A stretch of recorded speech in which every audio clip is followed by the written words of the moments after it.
ce que Dieu nous a fait grâce. Et on a fait le monde qui s'en va. Moi, je suis bon. Les ambassadeurs sont grâce. Et on a fait une grâce en qui est ici. Nous avons évoqué ensemble sur grâce. Amen.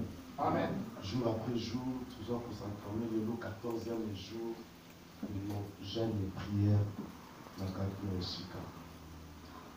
Nous avons beaucoup maman, nous toujours persévérer. Nous avons chercher l'éternel pendant qu'il se trouve.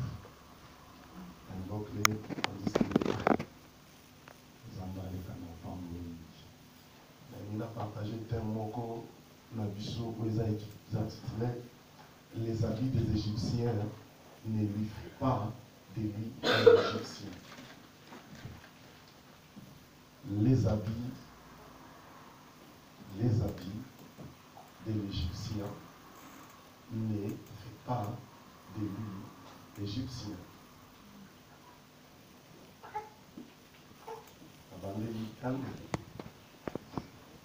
Les habits de l'Égyptien ne fait pas de lui l'Égyptien. Donc, Bilamba, il y a l'Égyptien, et comme il s'appelle Égyptien, depuis ça, il le grand par exemple, Bilamba, Égyptien, et comme il s'appelle Égyptien. D'abord, les commissions de dans la Bible, l'Égypte, les lots symbolisait le monde. Donc, le monde déjà la bilamba, le monde déjà le caractère. On va aller par un souper et là-bas, on a lati, donc vous aurez un peu moins sérieux qu'à partir de là-bas. Donc, il va pas que non, après, ça responsable de partir de là-bas. Comme quelque part, la vie ne fait pas loin, elle va considérer un moutou, mais là-bas, on peut respecter. Moutou à la tiba veste, bien cravate, et non, moutou à la tika à bongo, ceux qui bazoya, les policiers, en tout cas, mini, la moutou à la tika, mais on va qualité moutou, le nez à la tiba, à moi responsable. Au moins, moutou à la putain, les kawana, à la moukandati, à la veste, donc, on va gagner un jour dans le plan de Kanda. Alléluia. Amen. Donc, c'est un peu une distraction là, tout le monde qui voit les Kanda, ça, pour comprendre. Dans l'Égypte comme monde. Je le mets dans le Seigneur. Tout le monde, la Bible, dans le livre de la Genèse, le verset 45, le chapitre 45, le verset 11 jusqu'à 14. Genèse chapitre 45, on va dans le verset 1 à 14. Donc, je vais vous comment on a la parole de Dieu. À la parole de Dieu. Genèse. Sur la télé.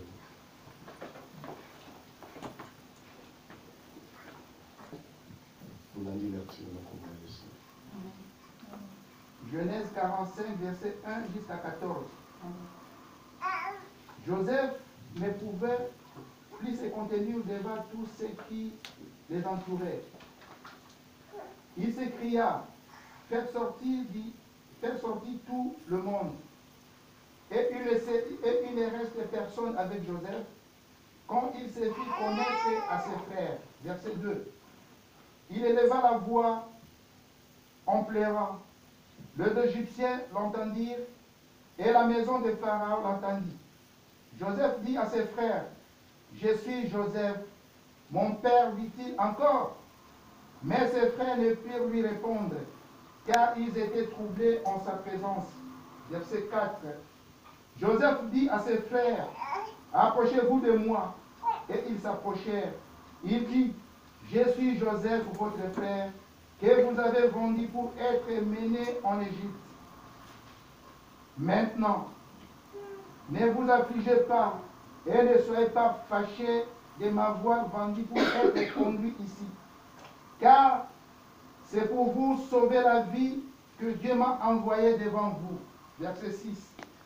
Voilà 2 ans que la famine est dans le pays, et pendant 5 années encore, il n'y aura ni labour ni moisson. Dieu m'a envoyé devant vous pour vous faire subsister dans le pays et pour vous faire vivre par une grande délivrance. Verset 8. Ce n'est donc pas vous qui m'avez envoyé ici, mais c'est Dieu. Il m'a établi père de Pharaon, maître de toute sa maison et gouverneur de tout le pays d'Égypte. Hâtez-vous de remonter auprès de mon père et vous lui direz, ainsi l'a parlé ton fils Joseph, Dieu m'a établi seigneur de toute l'Égypte. Descends vers moi, ne tarde pas. Verset 10. Tu habiteras dans le pays des Goshen, et tu seras près de moi, toi, tes fils et tes fils de tes fils, tes brebis et tes bœufs, et tout ce qui est à toi. Là, je te nourrirai, car il y aura encore 5 années de famine, et ainsi tu ne périras point, toi, ta maison, et tout ce qui est à toi. Verset 12. Vous voyez de vos yeux, et mon frère Benjamin voit de ses yeux que c'est moi-même qui vous parle. Racontez à mon père toute ma gloire en Égypte et tout ce que vous avez vu, et vous ferez descendre ici mon père au plus tôt. Verset 14.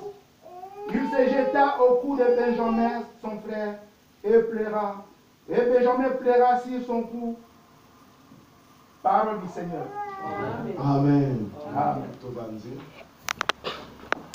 Frère bien-aimé, la Genèse 41, vers verset 3, au commando, dans papier à l'écart, au temps bien là, Joseph, dans le chapitre 41, verset 3, Pharaon, quand il a eu interprétation à songe, à l'ongoli lamba, à l'ongoli collier, à zubag, à pessi, yango, et pas il y a. Comment on attend de façon les ambulés? Le salaire est dans la tête.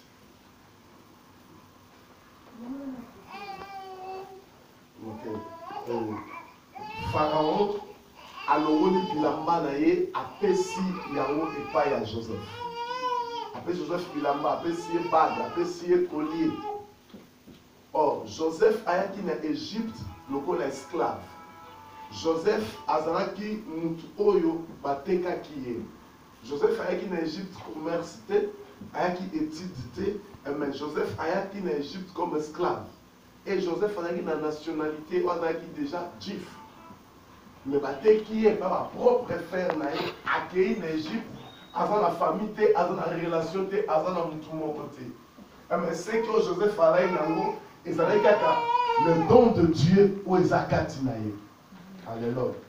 Donc, n'enginaye bisayo, pour qui cause la main vide, pour se retrouver dans coin autre seul. Mais l'autre mort oyozanango, ezali le don de Dieu Katinaye. Dans le manayo na tomba lelo, qu'on néglige te.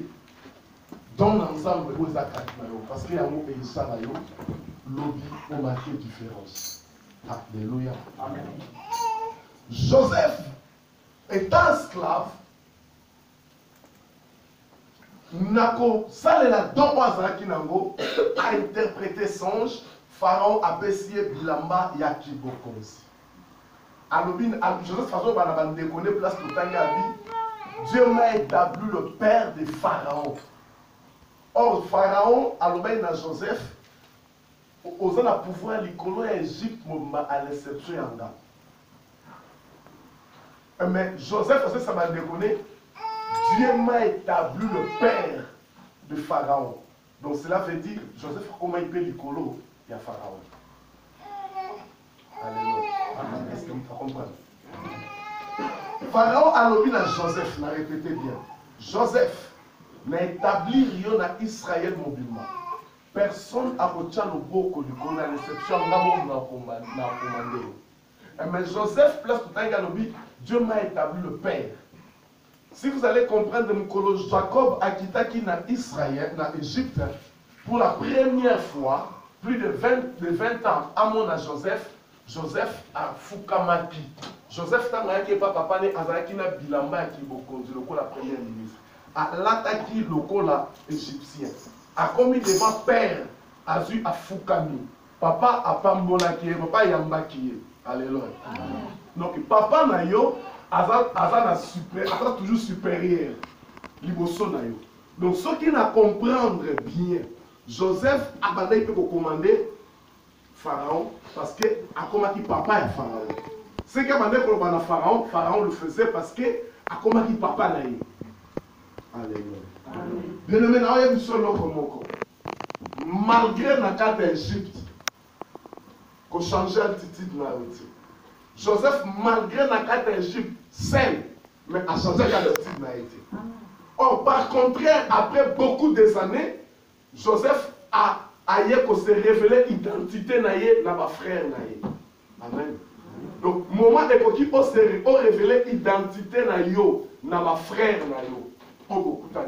Donc, comme Lélo, après beaucoup des années, na mosala ensemble, azali mosala ensemble, azape mwasi ya mosala ensemble, pour tokabwani pendant beaucoup des années, a Allemagne et Lélo tokuta inaye. Et na se révélé toujours na identité na ngawana. Donc nenge tokabwana en Afrique et la même identité na za na ngolelo. Alléluia. Joseph baeba ki na identité na na bandeko na ye. Et tant ba akutani après beaucoup des années a se révélé na même identité na ye. Amen. Alléluia. Amen. Chrétien, le moment est arrivé que au caché identité na yo. Malgré les habits il y a des Égyptiens, mais comme ça qui est égyptien. Combien de fois nous vivons dans le monde où c'est un symbole d'Égypte, mais au commis dans ma cameroun, au commis père monde. Or, Bible dit, vous avez un mokili, mais vous avez un mokilité. Donc, Joseph a compris qu'il n'a pas d'Égypte, mais n'a pas égyptien. Donc, et permettre de regarder le quoi dans l'Égypte, n'a pas la fonction à monnaie. Au lieu que ça, on a milliers de bateaux basés dans la science occulte. Au lieu que ça, on a milliers de bateaux basés dans la pentacle, basés dans toutes sortes de machines. Mais celle-là est affectée, on a élo comme côté, parce que aux arts égyptiens. Alléluia. Et donc, comme ça, l'élo des chrétiens, bah, comme Kokota, na influence à place au basali. Chrétien l'église, na libanda pabilamba katakata. Chrétien l'église, na libanda songi. Chrétien l'église, donc il tout. Mais Joseph a se révélé identité malgré bilamba égyptien. Ou alors ça la fonction néné. Nakati ya Égypte, premier ministre. Or, le livre, na 2 Corinthiens 5, Bible Zoloba, dit à Pessibiso, tout ça la fonction d'ambassadeur. Donc, ambassadeur, c'est lui qui représente au président, pays naïe. Joseph Alakin a suprématie na kata Égypte. Alléluia. Donc, ceux qui n'ont pas les lots, ils ont la même fonction au top de Joseph. Mais Joseph a révélé l'identité. Est-ce que lui aussi, ils ont révélé l'identité? Ou bien ça caché? Mais il y a des Égyptiens et comme Isaïo égyptien.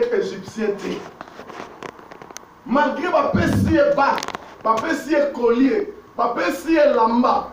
Ceux qui ont les lots, après, on a évité ce qu'on a dit. Babi misara collier va payer ça. On a mon tout bague pesant en monté.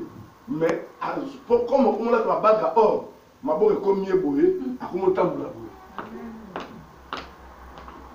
mais nini, la main aux autres pesés, tu y as les camons à kilo. Et mais la belle est ici. Et comment on t'a et comme c'est ma pour la jonquère. Il y a ça nous avons ça là. Joseph, malgré collier à Mneni, malgré bague à Pharaon, oh, bisous, ceux qui bague à Pharaon, n'est-ce pas vraiment le bague ceux qui bague à Joseph, c'est la femme à Pharaon n'a évité. Joseph, malgré bague à Pharaon, avec une fois, on va nous pour la bague à Pharaon. Oh non.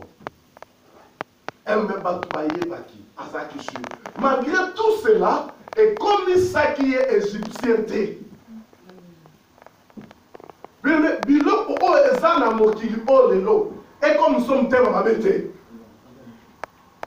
et comme nous sommes pharaons, égyptiens, il y a vengeance à chrétien vers chrétien. Mais or Joseph, Mukolo a monaki ses frères. Le mal au Salanga, Dieu a changé au bien.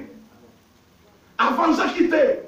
Parce que Ayebaki, Bible Lobaki, à moi la vengeance et à moi la rétribution. Nangina yebu solo moko. Que Zala na elikian ensemble. Et la mère Pharaon est commissaire égyptien. Malgré à la tête de l'Égypte, ils ont marché dans l'identité naïe. Malgré cela, ils sont fidèles ensemble. Pharaon a l'ongoli. Soit qu'à moi, je vais changer comme orgueil. Soit qu'à moi, je vais changer aux yeux. Bato nyonso baye bozwi po obadwa même l'église d'État. Alléluia. L'église d'État va pas remarquer yo bozwi. Alléluia. Mais c'est l'esprit et il y a Égypte.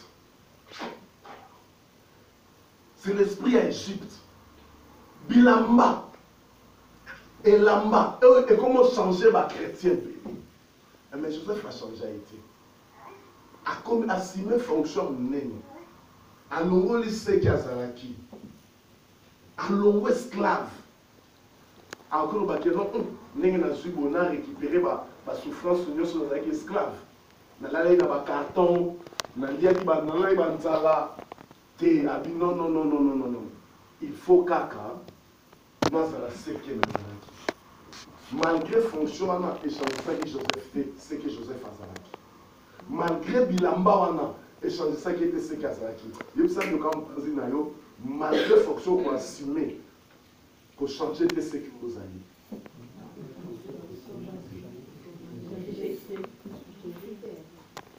À peine moi qui n'a été, parce que les lots, ma chrétien, bien sûr, a vu à peine oui. À peine ici, nous avons un stand de bail.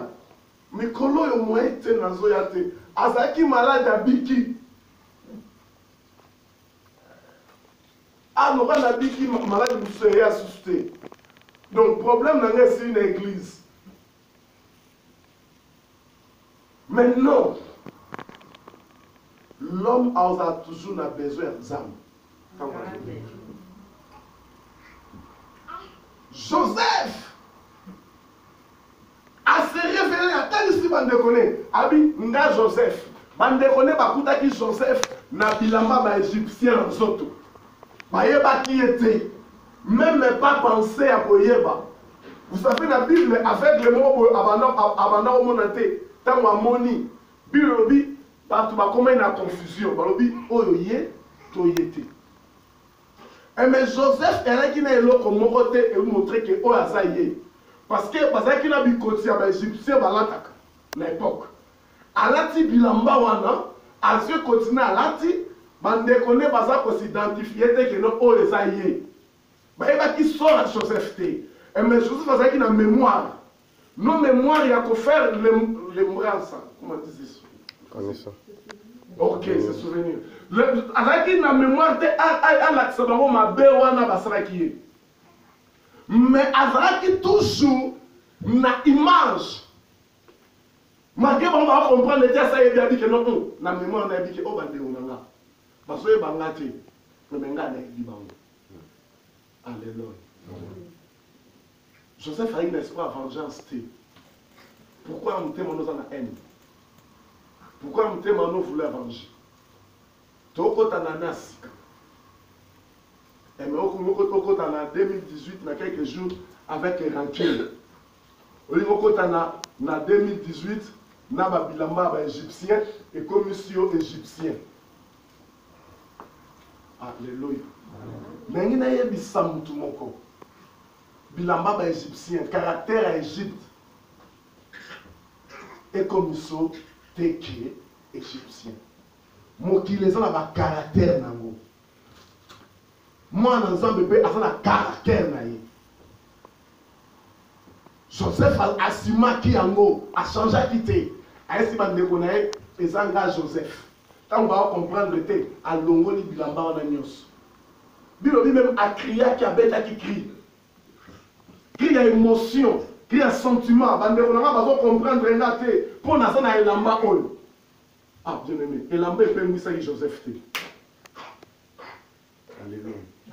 Elamba est permis ça Joseph thé. Elamba est commis ça Joseph négligent thé. Mais alors, pour moi, il y a bien que Zanga a changé thé. Alors, moi, il y a bien Zanga, Zanga bilamba na olata parce que dans ça en Égypte. Je mets au cosa la nyonso ezanga mokili. Mais il est battu et là-bas on a échangé au caractère. Si ça joue fonction, mon corps aux osales là, nous sommes là tango, mais ça me dit à ma lame. Il y a ça de penser ça me dit à ma lame. Joseph a l'objet de connaître ceux qui n'ont pas place au Nazali et ça pour la bino. Ceux qui ont place au Wana et ça pour la yo. Mais les gens qui nous ont établir yo chef tel maman Mireille place moko. Ne crois pas que le col en Ghana sangi mukanda. Yo zana mukanda on tout te changa ipo yo mto on konti place wana.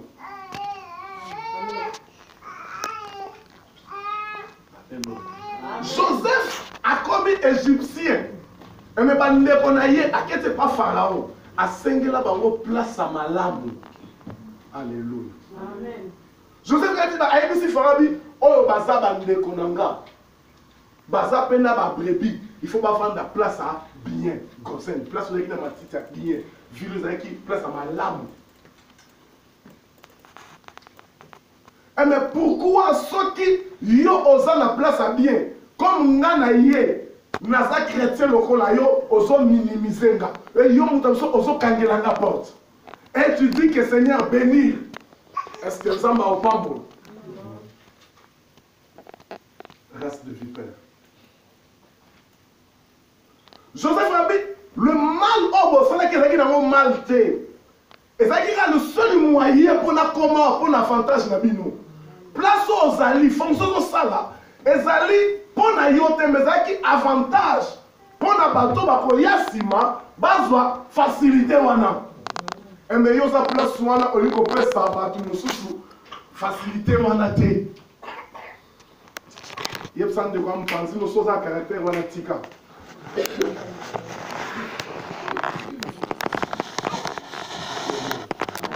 tala nzamba établissaka mutu place moko pamba te. Nous allons établir une place comme chef. Il n'y a pas que ça pour l'objectif. Le vrai frère Nayo, Bible Lobby, on vous a en Christ. Bilamba ba égyptien et comme ça qui est égyptien té.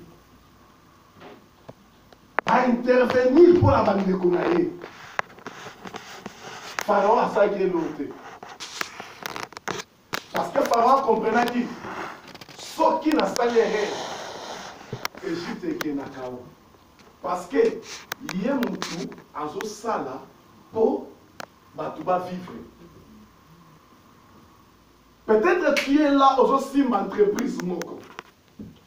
Si entreprise ont marché, elles ont pour yo.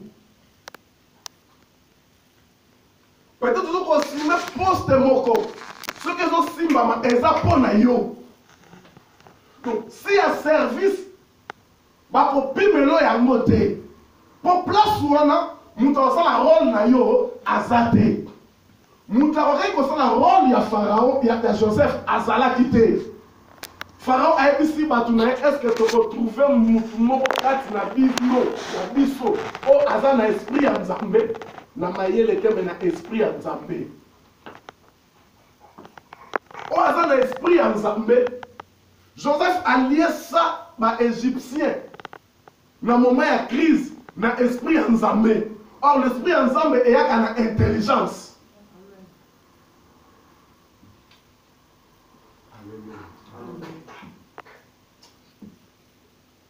Je ne parle pas qu'un samba tient dans le land. Ça là est malade. Tous en accueil, on s'est malade. Je regrette parce que tu es belé, il fallait que vous ayez la parole, surtout la précédente, vous ayez la prière à chaîne, mais évitez, pour la montagne, on va lire, les autres boucs à peut-être qu'on a compris. Donc, je n'ai 21 jours, je l'ai remonté. Peut-être que le chaque jour que vous allez, c'est pas facile. Vous n'avez pas mon quand même nous à 4 musiques. Vous n'avez pas mon Joseph a intervenu pour la bande de Abingande Joseph. Ngayoyo. Bolanda bilamba ote. Bolanda bilamba ote nga Joseph. Et bandekone bazui kimia. Bandekone bavanda kimia. Vous allez comprendre total dans le livre Jean 17, verset 15 à 16. Tout le monde est là comme ça place maintenant au courage.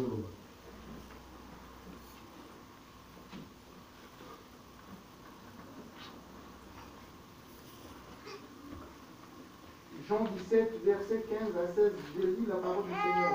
Amen. Je ne t'ai pris pas de les ôter du monde, mais de les préserver du mal. Ils ne sont pas du monde, comme moi je ne suis pas du monde. Parole du Seigneur. Alléluia. Je ne t'ai pris pas de l'ôter du monde. Papa, dans 5 jours, nous avons bouclier. Mais au préserver bango. Na mokilo bazali. Kala. Nzambe na mokilo toza lelo comme Égypte le mal eza ebelé. Égypte alaki centre ya magie. Centre makabo ebelé. Ndenge lelo toza na monde oyo nyonso mabe eleki. Mais na Égypte Nzamba atela Joseph. Alongola qui était na kata Égypte. Malgré toi, on a subir ma rebelle. Qu'on soit responsable, peut appeler Moutou. Et qu'on soit. Mais à Bungisa qui identité na yété. À Bungisa qui en côté. Si aujourd'hui, Christ a dit papa, kolongola bango na monde te mais garder bango comme aussi nga pezalaki nzamba azotika yo awa na Égypte po oleka pe na kosala faveur ya bato mosusu bilamba ba égyptien caractère et comme ça qui est égyptien te. Pourquoi on est comme égyptien?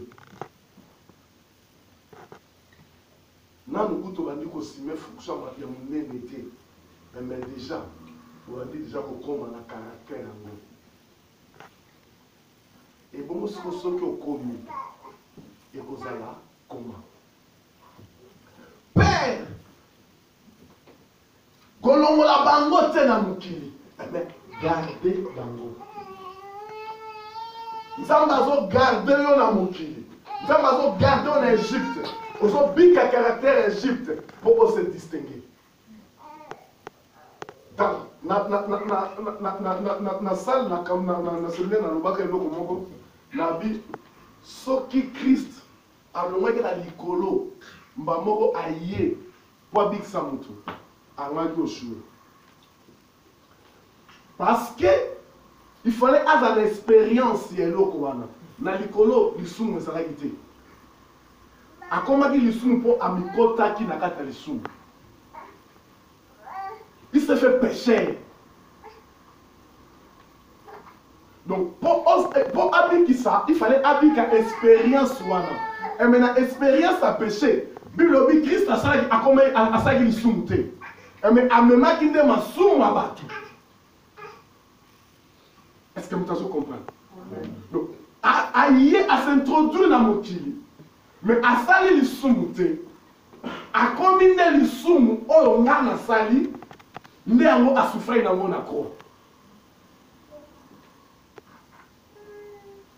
Nathan m'expliqua que les choses c'est elle.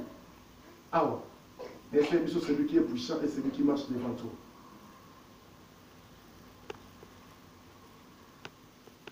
Papa, gardez bango. Nengo gardez bango. Simba bango. Jour après jour. Na kata Égypte, na kata mokili. Malgré eux, bazali na mokili. Gardez bango makama mokili et affecté bango te. Kolongola bango nano te parce que baza ba miroir, parce que baza modèle. Bible dit malgré tout ce que Jacob a sala, Job a salaki, ba bia sumuka ite. Et me so tangi Bible do on a Jacob Job a salaki sumu. Et ma Bible dit à Soumouka été. Moi, en Nzambe, a péché raté, parce que vie a péché, ils ont moi en Nzambe. Moi, en Nzambe, a tribu chaka. Donc, les Baba Kanalingal a celui qui a été une vie. Mon toit, la vie a péché, c'est celui qui a dans le monde. Il y a un lobby, qu'on a candidaté avant, Boutoué Kota, au Singapour. Tout ça pour brancher, tout ça d'une manière à une autre. Vous avez la nature à pécher. Parce que Joseph n'a qu'à Égypte. Vous connaissez qu'à Siligaïde. À Siligaïde. Na bande on a à Siligaïde. Aïe, nous sommes quand les gens sont donc, mais, Bible a bon sa identité. Nengina yebi soko bungisa identité na yote.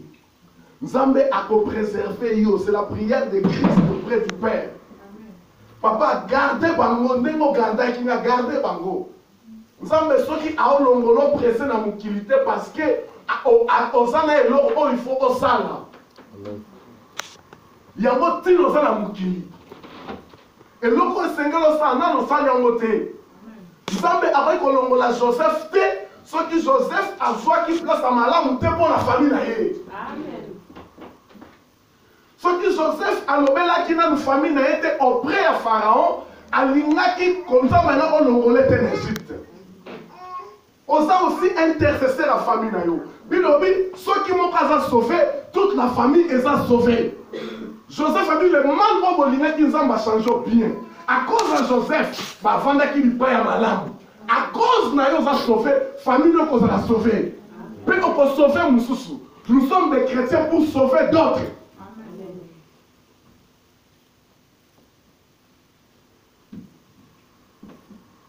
Jésus-Christ est Seigneur. La parole est sur la mission à 100 pour ce problème.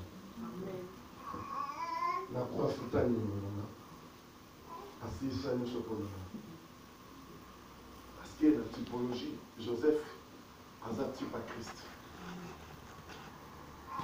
Tout. Souffraki.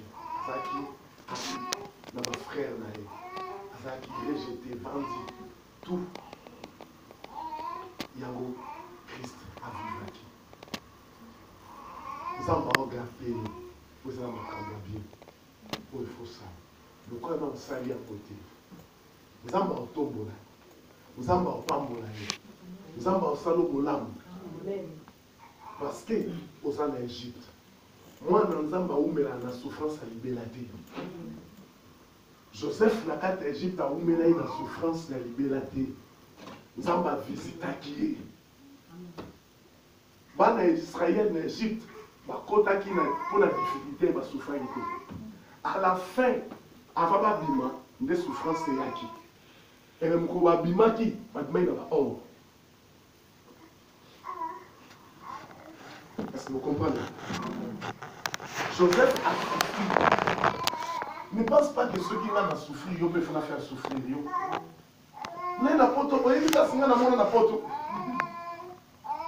Mais ceux qui ont money passent n'importe où. Donc, on a payé, il faut qu'on passionné au money.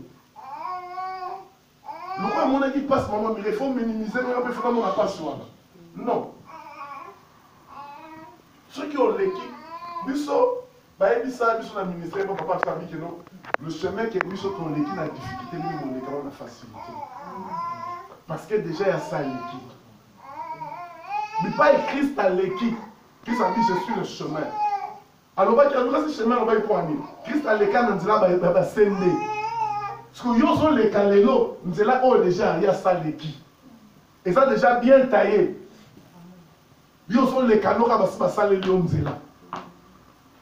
Donc, mutu akenda ali poso nde mutu asouffra nga mpe na souffra baplace mosusu nga na petit frère aza nakomaka mboka mosusu na souffra na anga moko te mutu te na souffrir ntina ya ozwa na metango baye bakuti mpe babikeno te ya na biso mpe bakuti mpe na position mosusu souffra so na souffraki bango basouffraki yango te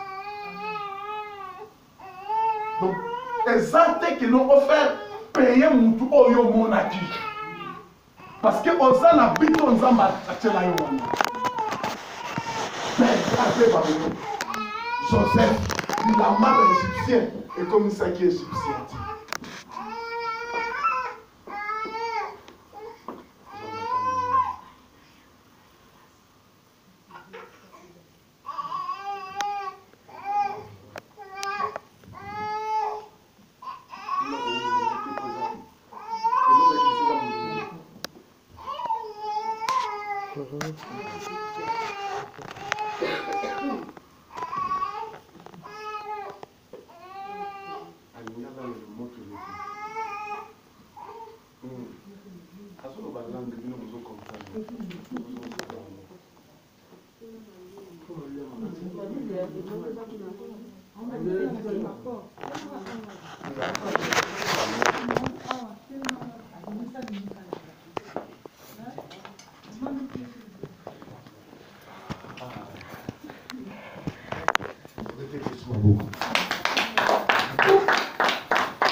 Les habits des Égyptiens ne fait pas de lui égyptien. Tout frère là, Genèse 50, de verset 25 à 26.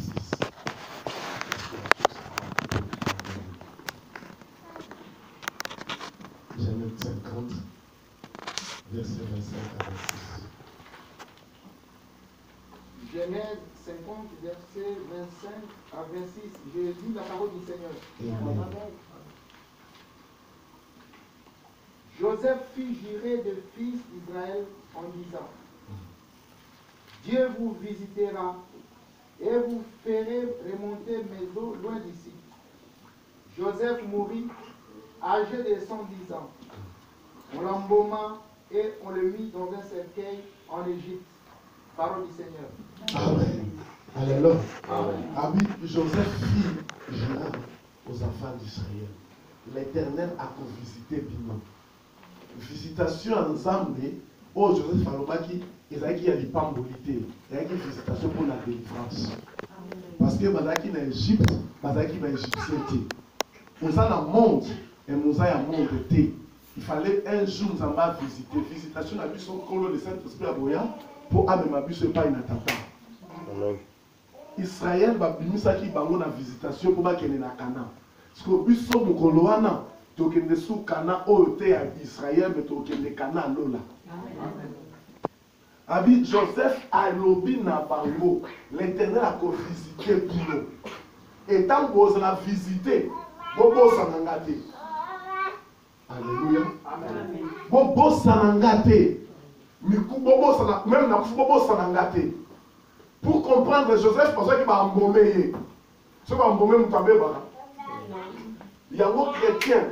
Tant que la Bible dit, Moukoloye Saoya, Bakoufi Baose quoi. Baomatana Nzoto. Nzoto. Basubakusu Bakufate, Subamona Yesuboye. Il y a un banga dans Kufate. Soyez soya na 2000, soyez 100 combien, dans la Kozala. Faut na mona Eboye. Pese consommer, vous ouvrez la place n'engane. Naosala. Ba nous ba ko mona Yesu na misu. Et ba ko matana ye elongo. Donc nous autres ceux qui est baby et maintenant on sait quoi. Na obima na nzoto te yango Nicodème abi ngata tabo na bota masu ya sika. Il faut na bota na libumu. Et ça habite ba docteur mususu la loi. Donc on bota maloko na libumu te. Et sa chose spirituelle. Amen. Joseph a dit qu'on a giré, bon, on a gâté. Ceux qui avaient en Égypte, Assima qui fonctionne maintenant, étant que premier ministre, c'est comment les Égyptiens. Vous comprenez? À comment qui premier ministre, il y a comment premier ministre au Koufa, en France, pas le Kondo Nazaïr. Oui, ce soit français, ça français. Ah, la France a tiré là. Pour que nous Joseph a dit, beaucoup de manga tango, nous allons visiter Bino. Tant que vous avez délivré, parce que Awa est sa place dans la vie. Le monde est sa place dans la vie. Malgré son vivre dans le monde, et nous avons un monde d'été. Il y a un caractère au monde, et bien sauté. Nous sommes dit, comme ça, nous sommes ma belle.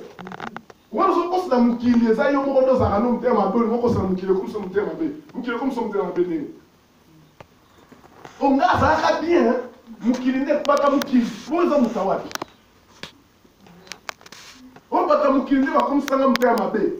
Te, on a comme terme abe à bomba na. On mukili comme ça terme abe ne. Joseph pas mukili va comme ça comme terme abe te. On a ma ben na bino nza ma changer en la bien. Ya mo ma benyoso. On va lui ba toi déclarer sur toi comme loin de l'Éternel et changer au bien dans le nom de Jésus-Christ. Amen. Joseph Alobi, quand on va visiter Bino, on va s'en sortir dans la tête. Il y a un premier ministre, il y a un bilamba égyptien, et il y a un mboma qui est. Oh, à l'époque, il y a un mboma qui est sur tout. Moutounio sur tout, il y a un mboma. Il y a un Égypte. Il y a un mboma. Ceux qui Joseph a tiré à l'Égypte, mais corps n'est pas tout le monde, il y a un corps à Pharaon, il y a un moumi, il y a un accent. Parce que par mes yango, bamboma qui est. Bien nommé, na monde ba politique na monde, ba o baza ya monde. Ceux qui ont une statue à Pharaon en Égypte parce que azala qui na monde. Tant que Christ a roya ba roluko na mukili ba komona yo na mukilité parce que oza ya mukilité. Nengi na yebiso grâce ekosila. Ceux qui grâce esili mutaosha akobika na makasi na ye. Okozwa mbelo mi boma. Liwe koyate. Yango même baramasi babimaki na bana Égypte pour balanda bana Israël baza na sauver. Kobungi sangolute. Ngolo ko sorte Christ azoya. Aujourd'hui, Jérusalem est devenue capitale à Israël. Ouais que sika ba otonga temple pour te les écritures kokisama. Sorozolala, le monde spirituel, dans le monde physique et là la société. Le lobby États-Unis est déclenché ce qui ne veut pas déclencher.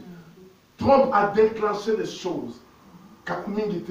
Parce que Nyoso Ezalaki, pour battre la temple, Ezara déjà. Bandabo Zela, Bazouana Maboka palestinien. Parce que Jérusalem, Ezalaki est palestinien. Mais Israël, n'a minito est récupéré. Parce que les États-Unis, par Trump, a déclenché le lobby, c'est la capitale. Ambassade, et Yéna. Jérusalem. Les Français sont Lukaba Kabola, Jérusalem, les Palestiniens sont Tikana, ils sont baégyptien baisraélite bazwaka na bango mais esimba te parce que likambo ezalaka mpona koya ya yesu eza place ya temple asalema temple wana esengeli etongama et fin à toute chose esekomi pembeni yango nangi naye biso bilamba ya Égypte ekomi so égyptien te Jésus-Christ revient à retarder. Si bilamba ba égyptien comme monsieur égyptien, on se retrouver grâce à Syrie. Israël bakat na Égypte, souffrance et mati, mais comprendre que des photos bima grâce à Syrie. Si ba continuer qui na teti ko zala na kat Égypte, et nous za makambo mususu. Parce que ngolu tawana et sila qu'il faut ba bima. Tant ensemble, on va vivre sur la terre et aussi là, au Robima. Tout le monde ne sera pas mort. Il y a d'autres qui sont à Jésus. Moïse, la typologie c'est à Christ. Moïse a mis ça qui va en Israël, dans Israël, en Égypte. Et Christ a remis ma buisson dans le monde aux Égypte, afin que tout matin. Il y a une mission. Prends garde de toi. Malgré ce qu'on a simé, malgré ce qu'on a sale, mais il y a baqué. On a un monde, et on a un monde de paix. On a la place. Ma belle n'a pas parce que Dieu a promis à qui. Christ a dit, Père, gardez-les dans le monde. Comme moi aussi, on garde Kinga. Et puis papa, place ngala kozaka, bango pe, basa. Pour voir que le monde ne t'appartient pas, malgré son vivre, ma grâce l'ensemble, on reçoit la supériorité. Parce que par la grâce de Dieu, Joseph a la supériorité en Égypte. Il y a a déclaré, la grâce l'ensemble, qui coule le corps à mon que ta vie change dans le nom de Jésus-Christ. Celui qui a bête à nos gazons, nous s'appelle Kauka. Bachaka nous s'appelle un prophète, nous s'appelle Kauka. Si je suis le roi de l'Éternel, que Dieu me connaît, et ma foute est sopa na kakatinanga, je dis chaque fois, ma sopela ma fouta na kukute, nous sommes en zambaza, na libanda en public, na sengarate. Mais si c'était lui les autres criés, je prophétise le malheur tombe dans le nom de Jésus-Christ. Le mal change bien dans le nom de Jésus-Christ. Jésus-Christ a mis dans le livre de Jean 14. Le prince de ce monde, s'il vient maintenant, n'a rien à moi. Le prince de ce monde. Le prince de ce monde, c'est le diable. Comme aux ans d'Égypte, aux ans d'Égypte, aux ans d'Égypte, ceux qui diable a retrouvé l'eau comme on était à Ekatina. Déclarez cela. Si le prince de ce monde aille tout de suite à écouter l'eau comme on était à Ekatina. Soyez dans le psycho, dans quel nom? Oh diable, à l'Ukabo, à Osuamote. Parce que Naza n'a pas été. Joseph na Égypte. Na bilamba wana emazali na semence na bangote. Semence wana ezala kati na ote. Alléluia. Jésus-Christ est Seigneur. C'est le message nanga qui n'a adressé les autres. L'année change. Tout ce qu'on a l'année à Sika. Tala. Jésus revient. Au sein de la grâce de l'ensemble du corps. Si à toi il y a la négligence, c'est le moment. Si l'Éternel a dit caillou, parce que vous avez des choses à cause. Alléluia. Amen. Ça les âmes, pas partout. Qu'on négligeait. Si l'Éternel savait, je méditais beaucoup sur toi. Beaucoup. Beaucoup. Beaucoup plus. Mais moi que Dieu a ébarbaté. Yeba, Za Joseph, Nakat Égypte, Bilamba la bango, et Mazaki égyptien, c'est mas de mon aki. Vous avez appelé la vie à ma vie. Dans la photo, bato mosusu tozalaki na bango na bilenga bakufa bayeba mpe yesu te mpo na tuna eme nga nzambe asali na yebani et nazovivre toujours na mokili. Si vous cherchez le monde kati na nga eza te malgré tout naza na monde eme naza na makambo ya monde te. Bilobi, vous êtes la lumière dans le monde. Vous êtes la lumière dans le monde. Si le diable a s'approché, parce qu'il y a la lumière. Vous êtes la lumière. Vous êtes la lumière. Il vous semble que vous êtes la lumière. Jésus-Christ est Seigneur. Jésus-Christ est Seigneur. Amen. Jésus-Christ est Seigneur. Amen. Jésus-Christ est Seigneur. Amen. Jésus-Christ est Seigneur. Amen. Il est Seigneur. Amen. Il est Seigneur. Je te confirme, il était mort et ressuscité. Et il est vivant. Il est assis à la droite du Père. Il intercède pour la vie. Yango influence Égypte et ça le côté. Malgré tout, nazol le kadenge nazol le camp. Et ma situation dans vie manango. Quand tu musique on n'a soka télémi. À changer les circonstances. Joseph, tant que musique on a téléma qui a yéba quitté, à ça qui n'a prison, maman comme premier ministre. Malgré difficulté, malgré pas si yéba que musique on a téléma. Tant que musique on a téléma, alors bah on a monté na télémi. Ma tout des mamans a habillé mon que musique on a téléma.